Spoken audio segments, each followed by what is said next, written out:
Hey, what's up? This is Unique.Builder, and I'm actually coming with my updated Fluffal deck profile. I made some changes to it, so you'll see a couple cards here and there. Not too much has changed for the most part.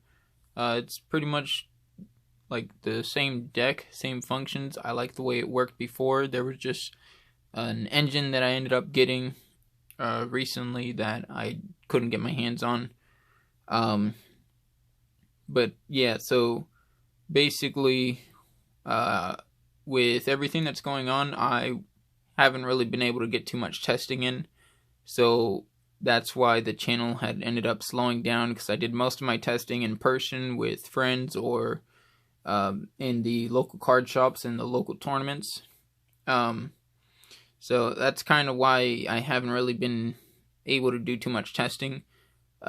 Generally, I don't like the online, just because basically the community isn't really my favorite. Along with that, just the shuffling mechanisms that they employ, it's not the same as playing cards in hand. So just in general, like with this build, I tested a while ago. I ended up testing with a friend of mine through basically a online kind of remote duel style type deal. Aside from that, it was just for the most part doing my test hands and dueling against that one friend of mine.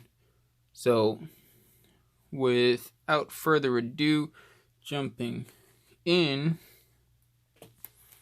it's for the most part, like I said, it's still pretty basic.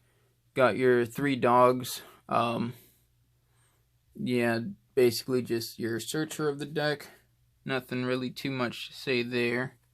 Actually, I almost did end up cutting this down to 3, or down from 3 to 2. So my idea for that was actually because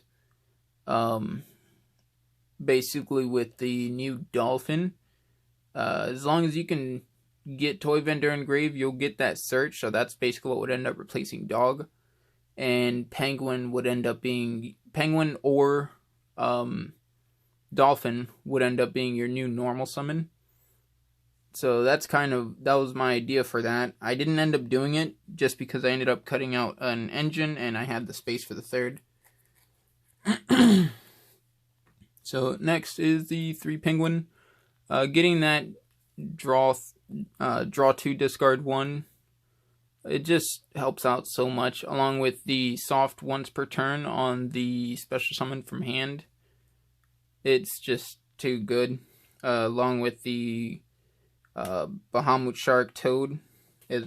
There's no reason not to run it at 3, I believe, anyways. 2 Dolphin. I would like to run a third, but early game, if you can't see toy vendor, this card is dead. And that's pretty much the only thing I don't like about it. Aside from that, the card is actually really good. Next, 3 bears, because without toy vendor, this deck can break.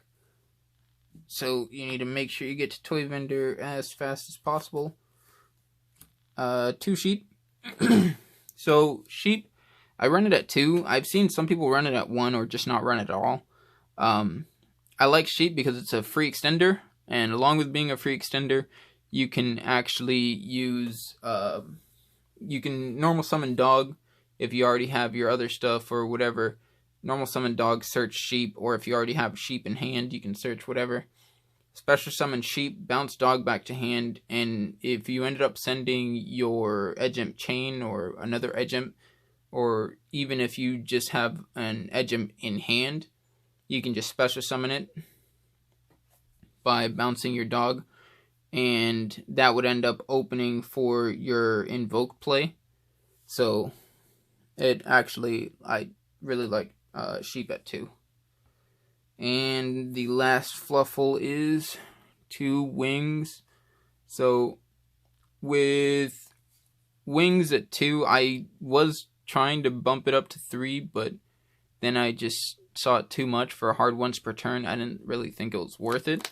Along with that, I ended up finding something else to end up replacing the wings, so I didn't find it 100% necessary. For the most part, I can always see it either with dolphin effect, toy vendor, or dog.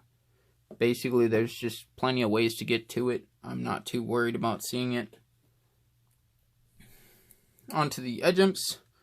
I run 3 chain. This, for the most part, is your main searcher aside from toy vendor. So I actually put this a little bit above dog now, just because it can search for your patchwork, and patchwork is actually pretty necessary, I believe, anyways. But along with that, sheep plus chain, it's just very good if you can get bear or foolish burial goods, the toy vendor, and get your combo started. Chain is just too good to keep going, get your searches through, and it's an extra body at the end of the day.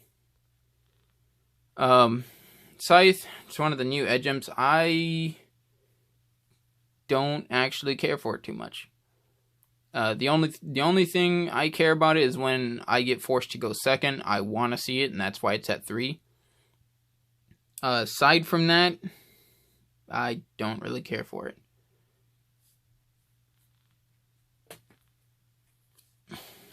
The extras is 1 sabers and 1 cotton eater. So the sabers is actually for the dolphin. So when dolphin gets to foolish burial, you can drop sabers or you can drop wings. Those are usually your only 2 options for the most part. Sabers just gets you a free extender, being able to put one of your bricks back into the deck and then make a search to shuffle it and get it off the top of the deck. And the cotton eater is a free upstart, letting you chain block. I don't see a reason not to play it. This is a 40 card build, so running essentially an upstart that gives you a small boost, I don't see why not if you have the space for it. Some of the spells: 3 toy vendor along with the double foolish burial of goods. I don't run this at 3. I've said it before. I don't run it at 3 for the simple fact that if you open one and you draw into the second one, that second one is dead. For the most part, your discard effects, you generally want to use your discard effects to fuel the next step of the combo. You don't want to waste a discard, since your grave actually is a resource in this deck. You don't want to waste a discard on something that you don't really have to discard. And obviously the toy vendor is just free search. Next is actually double patchwork. And I guess I might as well put it down, the Fright Fur Repair. So the Repair is a free summon from hand, and the double patchwork is basically the same as the Foolish Burial Goods. Usually you'll win in 1 turn. For the most part, you shouldn't have to activate a patchwork during the second turn, so you only need to see it the once, and to see it the one time, you only need to either open patchwork or open a edge imp chain with a way to discard it. For the most part, 2 is fine. I've never needed a reason for a 3rd. And Repair, I don't see any reason why you would want to run that second copy, if for the most part you want to end the game as quickly as possible. Turn 1, you go first, you lock them out with your resources. If you go second, then Fluffal Fright Fur have always been known to OTK. So if you can get through it, it's not really that big a deal. Next is double poly and the one Fright for fusion. So these are actually run in low numbers just because they're all searchable. Basically, that's the only way I really can see to explain it. Fright for fusion, it's not necessary. You don't need to see it, but it does help if you open it, or if you open a patchwork, gives you something else to search instead of just kind of losing the search. Along with that, if you end up searching a patchwork and you end up drawing into your Fright for fusion, you have something to play off of to extend for that turn, or you have a follow-up for next turn to be able to continue playing. And the polymerization, so that's the fusion deck. So next, I actually run still the one invocation, and in the extra deck you'll see I have the Invoker of Madness. Essentially, it's just one card in the deck, in the main deck, so it's not like it'll brick you at all. All the rest is just summoning the Invoker of Madness out of the extra deck. You can use wings, or you can actually use one of the two Nibiru's as your light target. So if you go first, then you can just use the Nibiru, because most of the time you'll set up a good enough board to where it'll hold up on its own. If you go second, you have Nibiru in your hand, then you just Nibiru your opponent. So I see this card as a win-win, being that it's a light. It can be first or second. Going first, it'll be a part of your combo. So 3 cards total for that whole engine, along with Nibiru running as its own standalone card. I don't see a problem with it. And the final engine that I ended up working in was actually the Red Eyes engine with Dragoon. So this again, I mean, granted, you don't really want to open any of these, but the chance of getting into it in your opening hand or anything like that, it's actually pretty low. With the test hands that I've been running and with the duels that I've been running, I rarely open Dark Magician or the Red Eyes, and I rarely open the Red Eyes Fusion. So essentially, I can just go into the Verde Anaconda and just kind of play it that way. If you end up drawing one, it doesn't matter, because like I stated earlier, you could just use sabers and put whatever you drew back on top of the deck, and then search with one of your Fluffal cards to get it into the center of the deck, get it off the top. So I'm not worried about playing a couple bricks here and there, but these are the only 3 cards that you need to worry about not drawing. And that was it for the main deck. For the extra deck, I am running 1 Tiger, 1 Kraken, 1 Sabertooth. This did get brought down from 2 to 1 just to be able to fit in the Dragoon. And I'm also running 2 Cruel Whale. I do not run a 3rd because I think that is a bit of overkill.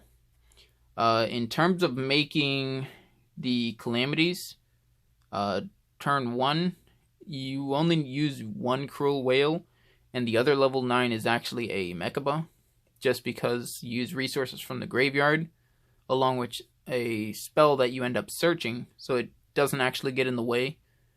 That's actually the main reason why I use it, just a fusion summon from the graveyard. And all of these other cards, they serve a different purpose for the most part. This gets you into a rank 8 engine if you felt like running it. These, obviously, you'll use one in tandem with the Scythe. And the second one will end up being used with your calamities, or if it lives, then you'll use that one for calamities and just continue. But you could do a rank 8 just by summoning Kraken and then summoning Sabertooth with the Kraken, bring it back and overlay. For the most part, I use it more as just to get an extra body for a Link summon as an extender. And Tiger, it actually deals with a lot. Just on summon, it's not like Kraken where you have to activate. On summon, it'll just target up to the materials used and pop them. So at the very least, it'll bait. If not, then I get to clear 2, 3, 4 cards off of the opponent's field for essentially no reason. Next is the extra fusion monsters, being Mechaba and Dragoon. So he's a level 9, and I actually really like that, just because of, again, what I stated earlier. Is a level 9 that is fusion summoned for essentially free by using your graveyard resources, which I don't really care for, really. For the most part, it'll end up being a Nibiru. You can use the wings from your hand to put it in grave.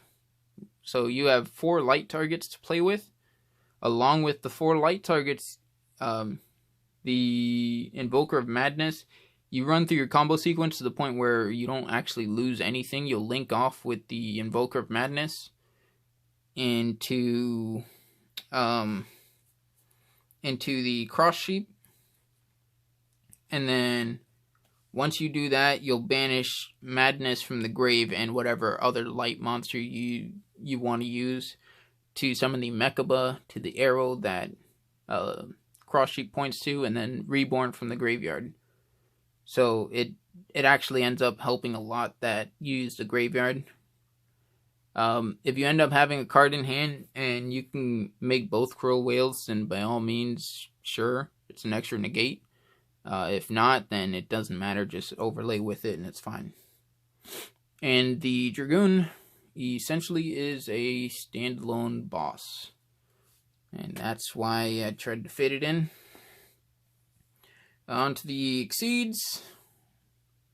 1 Toad, 1 Bahamut, and 1 Calamities.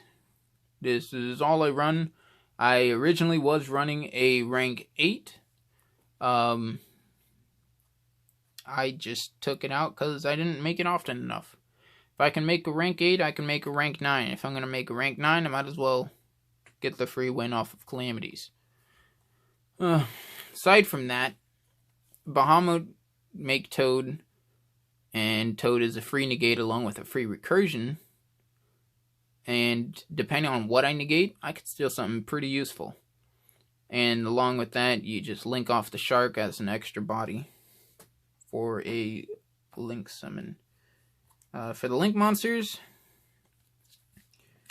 Invoker of Madness, Cross Sheep, Verde Anaconda, IP Masquerena, and the Abramax.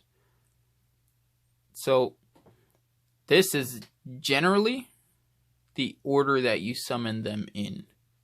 So you'll summon the Invoker of Madness first, fusion summon, discard, search, and then you'll summon Cross Sheep.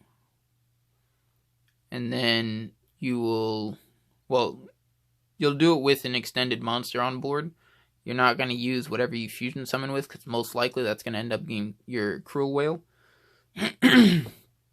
So when you summon Cross Sheep, you'll use the Madness and an extra monster.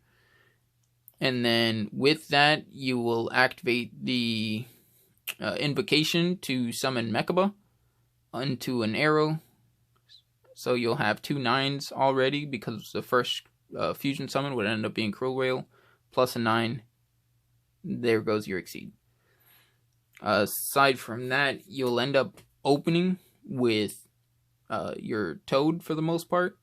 If you don't, then that's fine. Generally, sometimes you can work it in towards the end of the combo. Or not the end, but like mid-combo. So I'm not too worried about what comes up after. The only thing is you would end up using your cross sheep plus another to make your Verde Anaconda. If you have extra monsters, then you can make a Masquerena just to go into the Avermax on the opponent's turn. Or if you don't, then that's fine. For the most part, you'll end up staying alive. Your Verde Anaconda doesn't matter. Because if you think about it, you're going to have your Calamities, you're going to have your Dragoon, you're going to have your Toad, and just those three alone is a pretty big problem. If you can get Masquerena with your Verde Anaconda still on board, then with all the extra stuff, you'll summon Avermax on the opponent's turn and they can't attack anything else anyways. So that's actually why I ended up doing this specific lineup. Now the side deck, I'm not really too worried about. I haven't been entering tournaments like I said, so it's just kind of thrown together for the most part. Theories here and there. So coming in with 1 Lancia and 1 Dagda. So this essentially, you just make Dagda, search for your Lancia, and you just get to do it for free whenever you want. I don't see any reason why you wouldn't want to if you can. Next, Pankratops. This is more just because Called by the Grave got limited, and I just needed a 1-up to throw in, so I said, why not? But yeah, that's kind of why that's there. The other 1-of that was a throw-in for the Called by the Grave is Mind Control. And obviously the 1 Called by. So these are all basically power 1-ofs. Just helps with... Well, Called by the Grave doesn't really help with breaking the board, but the Mind Control and the Pankratops do. So if they see this, if they see either of these, this will bait or negate, or I get to free link monster, link material. And the Pankratops, it's either they get rid of it on summon, or I get to do some damage. Obviously the Called by is just anti-hand traps, insurance basically. Double Cosmic. I was thinking about getting in the Harpy's Feather Duster, but I ended up just going with the Red Reboot instead. It depends on how heavy of a back row the deck that you're facing is, but I mean, I just don't see a problem with what I'm running now. Next is 3 Dark Rulers. So this is just anti-combo, really. I don't want to get comboed down too bad to the point where I can't do a single thing. So that's where Dark Ruler comes in.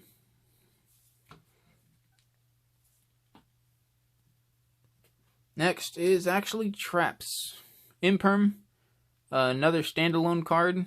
Basically, going first, I could put these in and throw an extra negate along with having a Nibiru in hand. That would end up helping me through it.